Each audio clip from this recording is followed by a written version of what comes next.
aí, pessoal, muito bom dia. Professora Mariana Bruce na área do Colégio Francisco de Assis para mais uma aula de história aqui para vocês.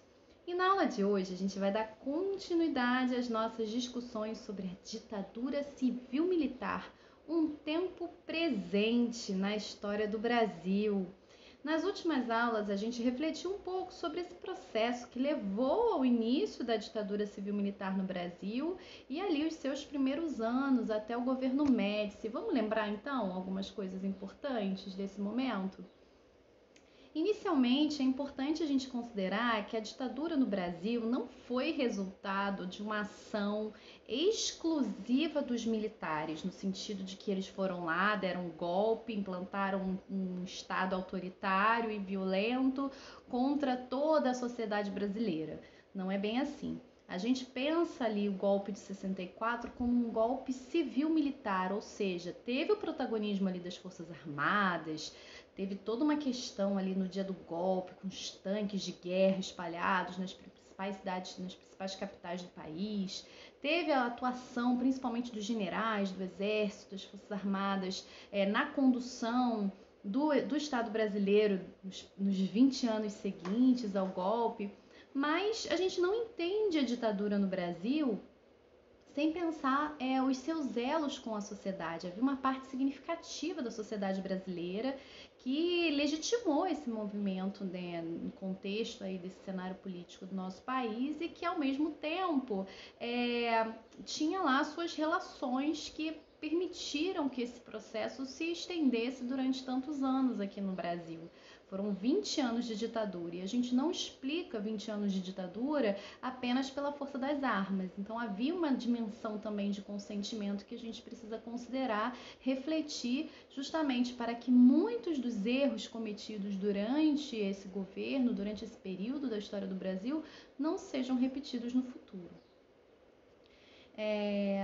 O governo Castelo Branco, inicialmente, ele se deu ali dentro de uma perspectiva em que o golpe havia sido feito para interromper o governo do João Goulart, que naquele contexto de Guerra Fria estava sendo classificado como um governo potencialmente comunista, já que ele tinha todo um apelo nas massas, né? Todo aquele discurso voltado para a classe trabalhadora, o comício da Central, que reuniu milhares de pessoas. Então, você tinha ali uma dimensão que no Brasil, ainda que inicialmente não se colocasse explicitamente como socialista, no caso ali do contexto das reformas de base, como a gente estava num contexto de Guerra Fria, qualquer bandeira que levasse o povo às ruas e que tivesse algum caráter assim de reformas mais substanciais poderia ser interpretado como um movimento potencialmente comunista. Então, a ameaça do comunismo, o anticomunismo, foi um dos fatores que contribuiu para reunir uma parcela significativa da população no apoio ao golpe que interrompe o governo do João Goulart. Então o golpe ele se dá ali em defesa da ordem, do anticomunismo, dos valores cristãos e conservadores. Vamos lembrar da Marcha da Família com Deus pela Liberdade.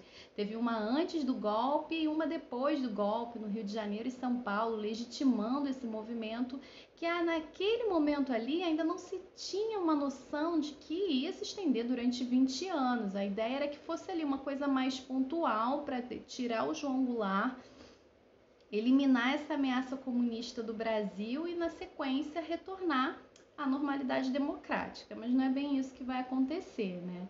Então, naquele momento, as principais medidas já foram medidas autoritárias que cercearam as liberdades individuais e políticas e que propiciaram ali um ambiente que viabilizou a repressão e a perseguição de lideranças consideradas comunistas e que ameaçavam essa ordem social no Brasil.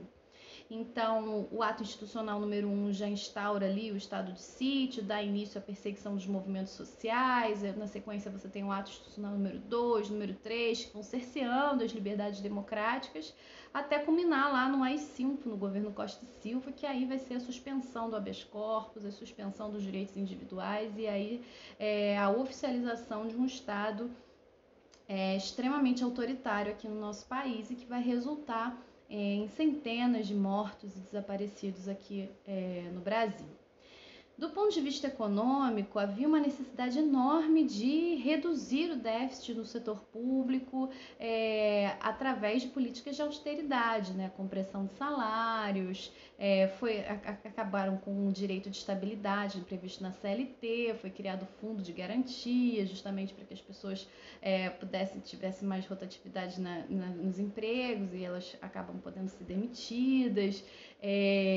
A questão da contração de empréstimos e também nesse contexto você vai ter uma nova formatação política, né? O Brasil vai passar a funcionar através de um sistema bipartidário, vai ter o MDB, que representava uma oposição, mas uma oposição que atuava dentro do contexto da ditadura, e a Arena, que seria o partido de apoio mais explícito ao regime. Então, você tem o funcionamento do Congresso nesse esquema, mas com poderes limitados e um executivo cada vez mais fortalecido. O Castelo Branco não consegue fazer o seu sucessor. E aí, na sequência, você vai ter o governo Costa e Silva, que representa a linha dura do exército, extremamente nacionalista, autoritária, violenta. E é nesse contexto que vai acontecer um golpe dentro do golpe. O que inicialmente era para ser uma intervenção cirúrgica ali para retirar o João Goulart, limar a oposição e devolver o poder à democracia com as eleições, nas próximas eleições, acabou se estendendo por mais um período e, como a gente vai ver, vai se estender durante um bom tempo, né? Já que a democracia ela só é restabelecida em 85. Na verdade, se a gente for considerar a eleição direta para presidente, só em 89. Mas nesse contexto, então, você tem um segmento da linha dura das Forças Armadas que chega ao poder e que vai enfrentar uma oposição cada vez mais crescente, né? Tanto de uma frente ampla que reuniu inclusive lideranças que em 64 haviam apoiado o golpe, como Lacerda. Então você vai ter o Lacerda, o Jango, o JK, por exemplo, reunidos lá no exílio, em Montevidéu, lutando pela redemocratização do país, afirmando os direitos dos trabalhadores. Você vai ter em junho de 68 a marcha lá dos 100 mil, né, reivindicando o processo de redemocratização também, greves operárias cada vez mais agressivas, e também tem início a luta armada. Acreditava-se ali na utopia do impasse, não há o que fazer. O governo é autoritário, não tem diálogo, não tem brechas democráticas para disputá-lo, e a única solução é a luta armada, é o enfrentamento armado para promover uma revolução no Brasil. Só que o movimento da luta armada, ele não atuava de forma terrorista, no sentido de matar pessoas inocentes, no sentido de causar situações, fatos políticos a partir disso. Eram ações bem direcionadas, como, por exemplo, expropriações financeiras de bancos, capturas de figuras diplomáticas importantes, de embaixadores, para trocá-los por presos políticos, entre outras ações desse tipo. Em 69, por exemplo, ocorreu o sequestro do embaixador dos Estados Unidos pela ANL e o MR8, com o objetivo de trocá-lo por presos políticos que se encontravam, já que o AI-5 havia estabelecido justamente o fim do habeas corpus, que é basicamente a ideia de que aquele nosso direito de que nós só podemos ser considerados culpados depois de provado isso, isso acaba sendo suspenso, porque a sua presunção de culpa já é suficiente para te prender. Então, muitas pessoas que eram suspeitas de ações ou de envolvimento com grupos comunistas poderiam ser presos mesmo sem ter tido nenhum tipo de relação ou vínculo com essas práticas políticas. Além disso, o AI-5 também concedia amplos poderes ao executivo para fechar o Congresso, intervir nos estados e municípios, suspender e cassar direitos políticos, demitir ou aposentar servidores públicos, enfim, na prática se estabeleceu no Brasil oficialmente a censura, torturas, desaparecimentos, entre outras políticas que deixaram uma marca bem profunda na história do nosso país. E aí nós encerramos essas discussões iniciais com o governo Médici que é ali de 69 a 74, que representa o apogeu dessa política repressiva dos anos de chumbo, onde a repressão foi realmente intensa e praticamente foi bem sucedida, porque os grupos de oposição foram exterminados, e ao mesmo tempo também são os anos de ouro, os anos do milagre econômico, que propiciou um crescimento da economia, ainda que com grande concentração de riquezas. Então a gente falou em maiores detalhes sobre isso na aula passada, como que esse governo Médici vai combinar essas duas dimensões, né, da repressão e do milagre econômico. Não vou me estender muito nesses detalhes. Também é um momento, né, que a Rede Globo se torna a maior emissora de televisão do Brasil. A TV, propriamente dita, ela é massificada nos lares a partir de condições econômicas mais favoráveis para esse tipo de disseminação. E aí a Rede Globo é a porta-voz do regime através de vários slogans que vão ser veiculados pela televisão e que vão dar sustentação ideológica para a manutenção da ditadura no país. Aquela coisa, Brasil ame ou deixe, ninguém segura esse país, Brasil, país do futuro, isso tudo é veiculado nesse contexto. A Copa do Mundo dos 70 serve também para legitimar esse processo todo. O Brasil é campeão da Copa do Mundo e isso naquele contexto representava também uma vitória da ditadura, quer dizer, o Brasil se apresentava para o mundo como campeão. Enquanto isso, a censura, a tortura, as perseguições políticas continuavam. E esse milagre econômico, como eu falei, que promove um desenvolvimento econômico, um crescimento econômico, se deu numa lógica que era a seguinte: primeiro a gente faz crescer o bolo, depois a gente distribui. Então, na realidade, você tem um crescimento do PIB, mas você tem uma concentração dessas riquezas, não há distribuição dessas riquezas. Pelo contrário, há inclusive políticas de austeridade, como congelamento de salários. Você vai ter um investimento em obras faraônicas, como a Ponte Rio-Niterói, a Transamazônica, que tinham por objetivo demonstrar aí a grandiosidade do regime, e na prática você tem condições socioeconômicas muito desfavoráveis, principalmente para a população trabalhadora, para a classe trabalhadora. E aí eu trago alguns dados aí desse contexto, né? Como que nessa lógica esse para frente Brasil acabava atendendo basicamente aos interesses capitalistas em detrimento dos interesses da população de forma mais geral. Esse gráfico é bem simbólico de como a curva do PIB cresce de forma significativa ao longo das décadas, mas a curva do salário mínimo se torna cada vez menor. Então, o salário mínimo, que é a fonte principal de renda, né, do trabalhador, então a gente observa como que há uma disparidade bem significativa nesse aspecto, né? Um PIB crescendo, mas um salário mínimo cada vez menor. Isso significa dificuldades econômicas ali para a classe trabalhadora. E aí as obras faraônicas também promovidas pelo governo Médici. E aí, finalmente, a gente chega no governo Geisel. No governo Geisel, você tem início um processo que tem início o processo de abertura da ditadura. Segundo o próprio presidente, seria um processo lento, gradual e seguro. Dá uma olhada aí nesse discurso do Geisel no momento ali, de quando ele vai proclamar o início do fim desse ciclo autoritário no Brasil. Ele diz o seguinte: a preocupação fundamental do governo também é e será a da preservação do clima de ordem, de paz e de estabilidade que basicamente responde pela continuidade do desenvolvimento nacional.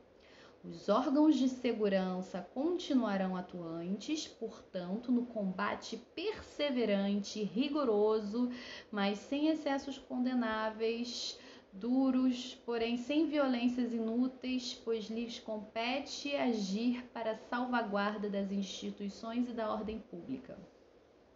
Erram gravemente, porém, os que pensam poder apressar esse processo pelo jogo de pressões manipuladas sobre a opinião pública e através desta contra o governo.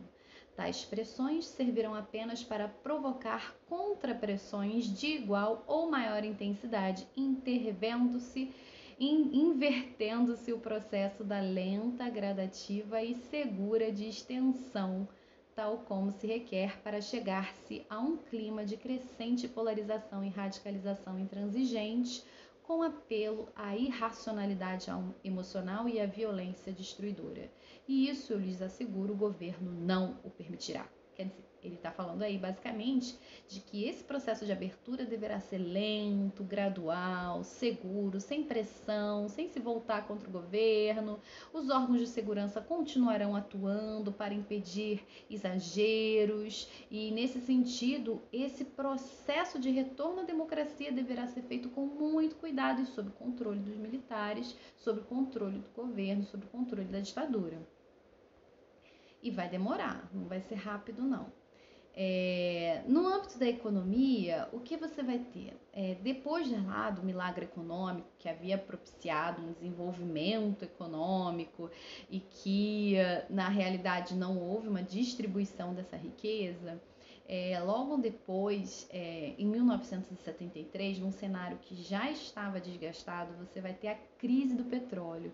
Isso vai ter um reflexo direto na taxa de juros e no endividamento do Brasil, porque a crise do petróleo vai gerar uma retração no mercado internacional e os empréstimos que o Brasil havia contraído durante todo esse período vão ficar, os juros vão ser exorbitantes e o pagamento dessa dívida vai se tornar cada vez mais difícil para o Brasil. Nesse contexto é lançado o segundo Plano Nacional de Desenvolvimento, com uma necessidade muito grande de angariar capital estrangeiro para investir na economia nacional, e isso resulta no crescimento da dívida externa, na inflação e principalmente aí no aumento das desigualdades sociais, que vai ser uma marca da ditadura. E por fim, nesse contexto em que se coloca aí nesse horizonte a necessidade de se dar fim a esse ciclo autoritário no Brasil, você vai ter o crescimento da oposição. Então, vai ter o avanço do MDB no Senado, a suspensão da censura em 1975, e aí esse retorno à democracia vai sendo feito com avanços e retrocessos. A Lei Falcão, por exemplo, vai estabelecer que a propaganda eleitoral municipal só poderia contar com a foto e o número do candidato. Então, na realidade, na campanha eleitoral, o candidato não pode falar, não pode defender as suas ideias. Então, ainda é uma forma de censura, certo? O pacote de abril também, que vai lançar o senador biônico, que ele vai ser eleito de forma indireta, também é um retrocesso na medida em que você não tem o voto direto ali para os candidatos que vão ocupar as cadeiras no legislativo. E lá em 1978 você vai ter finalmente a revogação do AI-5, no âmbito também de uma campanha imensa pela lei da anistia, que vai acontecer em 79, que aí depois eu falo sobre isso. Agora, esse contexto de abertura, de crescimento da oposição e tudo mais, vai ser acompanhado também da repressão. A repressão não deixa de acontecer durante esse período, pelo contrário. A morte do Vladimir Herzog, que era um jornalista que foi preso e encontrado enforcado em sua cela, vai ser muito emblemático de como as ações autoritárias do Estado seguem em curso, matando e muitas vezes desaparecendo com corpos de várias lideranças de movimentos que questionavam a ditadura e também que apontavam aí para outros horizontes possíveis para o Brasil. Então, o quadro é complexo e esse processo de redemocratização no Brasil vai ser longo. E, enfim, como eu falei, só vai ser concluído de fato lá em 1989, mais de 10 anos depois, porque é só em 89 que de fato a gente vai ter uma eleição direta para presidente. Em 85 tem a eleição do primeiro civil, presidente da República, depois dos militares, mas ainda num esquema de voto indireto. Mas a gente vai conversar sobre isso nas próximas aulas. Então, na aula que vem, a gente conversa um pouquinho melhor sobre o governo Figueiredo, que vai ser o último governo militar nesse contexto da ditadura, e na sequência a gente analisa também os efeitos dessa ditadura civil-militar no nosso tempo presente. Por hoje eu vou ficando por aqui, uma boa semana para vocês e a gente se vê na nossa sala de aula virtual, pessoal. Beijão, tchau, tchau!